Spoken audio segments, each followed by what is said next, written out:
ఏంటి నువ్వు అలా ఉన్నావు? మీరందరేంది విచిత్రంగా చూస్తున్నారు నన్ను?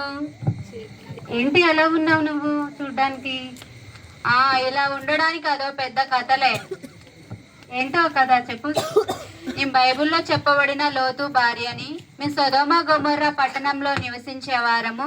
ఆ పట్టణం దేవునికి బహుఘోరంగా పాపం చేయడం వల్ల మా కుటుంబాన్ని రక్షించడానికి దేవుడు దేవదూతల్ని పంపించాడు. అయితే వారు వెనుక తిరిగి చూడొద్దంటే నేను చూడడం వల్ల ఇలా ఉప్పు స్తంభంగా మారాను.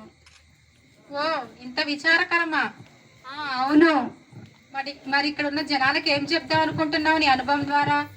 కాబట్టి దేవుడి మాట వినకుండా నేను ఎలాగైతే ఈ పరిస్థితి తెచ్చుకున్నానో మీరు నాలాగా ఉండకుండా దేవుడి మాట వినేవారిగా ఉండాలి. లేకపోతే నష్టపోయేది మనమే.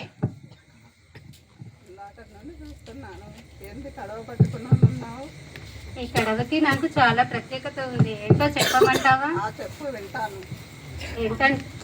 ఏంటంటే అబ్రహాము కుమారుడైన ఇస్సాకు భార్యని, నా పేరు రిబ్కా. ఒకనాడు నేను బావి దగ్గరికి నీళ్లు చేదడానికి వెళ్ళినప్పుడు ఒక ప్రయాణికుడు అక్కడ దాహంతో కూర్చొని ఉండట నేను చూసినప్పుడు అతని వంటలకి నీళ్లు చేదిపోయడం ద్వారా నాకు ఈ కుండకి అంత ప్రత్యేకత ఉంది. అవునా? ఇక్కడున్న జనాలకి ఏం చెప్పాలనుకుంటున్నావు?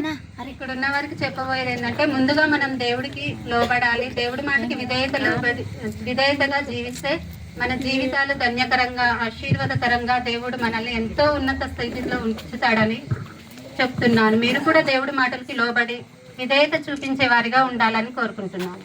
అవునా? వెనకపోవడం వల్లే నేను నష్టం. అవును, ఇంతకి నువ్వేంటి ఇంత విచారంగా ఉన్నావు? నా గురించి చెప్తా, వింటావా? వింటాను, చెప్పు. నా పేరు సఫీరా, అనినే భార్యని. మేము అపొస్తల కార్య గ్రంథంలో ఉంటాము. ఆ కాలంలో వాళ్ళు వారికి తెలిసినంత ఇచ్చేవారు. మేము కూడా అలాగే ఆలోచించి ఇద్దామని అనుకున్నాం, కానీ చేయలేకపోయాం. దేవుడిని మాతో మాట్లాడుచున్నాడు, అయినా కూడా దేవుడి మాట వినుకోకుండా దేవుడిని మోసం చేసేవారుగా ఉన్నాము. అందుకే నష్టపోయాము. ఓ అవునా? అవును. నేటి జనానికి ఏం తెలియపరుస్తున్నావు? దేవుడి మాట వినాలి. దేవుడిని మోసం చేస్తే నష్టపోయేది మనమే. కాబట్టి నా ద్వారాగా మీరు తెలుసుకునేది, దేవుడి మాట వింటేనే మన జీవితాలు బాగుంటాయి. దేవుడిని మోసం చేయొద్దని. అవునా? ఓకే.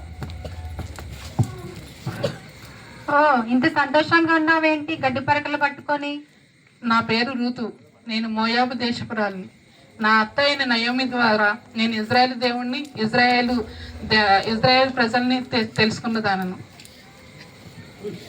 నా మూడబారిపోయిన జీవితంలో, నా భర్త చనిపోయిన మూడబారిపోయిన జీవితంలో ఉన్నప్పుడు నా అత్త దేవుడిని నేను హత్తుకుంటం ద్వారా నా మూడబారిపోయిన జీవితాన్ని దేవుడు మళ్ళీ చిగురింపజేసి నా జీవితాన్ని ఆనందకరంగా మార్చాడు.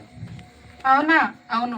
ఈ అనుభవం ద్వారా నేటి జనాలకి ఏం చెప్దాం అనుకుంటున్నావు? దేవుడిని ఎప్పుడైతే హత్తుకుని మనం జీవిస్తామో అప్పుడు మూడబారిపోయిన జీవితాన్ని కూడా దేవుడు చిగురింపజేసి దేవుడు ఆశీర్వాదకరంగా ఉంచుతాడు. నువ్వేంది ఇంత వెలుగుకరంగా ఉన్నావు? నేను ఇంత వెలుగుకరంగా ఉండడానికి కారణము, నా పేరు మగ్దలేని మరియా. అవునా? యేసు చనిపోయి తిరిగి లేచిన తర్వాత మొట్టమొదటిసారిగా చూసింది నువ్వేనా? అవును, మొట్టమొదటిసారిగా చూసింది నేనే. నా పేరు మగ్దలేని మరియా. నేను ఒకప్పుడు ఇలా ఉండేదాన్ని కాదు. అనేక దయ్యముల చేత పిడింపబడినప్పుడు యేసు ప్రభు నాలో ఉన్న దయ్యాలను వెనకొట్టడం ద్వారా నేను ఇలా వెలుగుమయంగా ఉన్నాను. ఆయనే ఆశ్రయము, ఆయనే నా కొండ. అవునా? ఇక్కడ ఉన్న వారికి ఏం చెప్పాలనుకుంటున్నావు? ఇక్కడ ఉన్న వారికి ఏం చెప్పాలనుకుంటున్నాను అంటే, దేవుడిని ఆశ్రయిస్తే మనలో ఉన్న చీకటి కార్యాలన్నీ వెళ్ళిపోతాయి. వెళ్ళిపోయినప్పుడు మనం దేవుడిని ఆశ్రయించే వారిగా ఉంటాము. ఉండడం ద్వారా సంతోషించే వారిగా ఉంటాము. ఇక్కడ ఈ స్కిట్ ద్వారా తెలియజెప్పాలన్నది ఏంటంటే, మనం చూసాము దేవుణ్ణి ఆశ్రయించిన వారు, దేవుని మాట విన్నవారు, వినని వారు కూడా ఉన్నారు. విన్నవారైతే ఆశీర్వదించబడ్డారు, వినని వారంతటా వారే నష్టం తెచ్చుకున్నారు. కాబట్టి మనం కూడా దేవుడిని ఆశ్రయించి దేవుని మాట విని దేవుడికి విధేయత కలిగి ఉంటే మన జీవితాలు సంతోషకరంగా, ఆనందకరంగా ఉంటాయి. ధన్యవాదములు.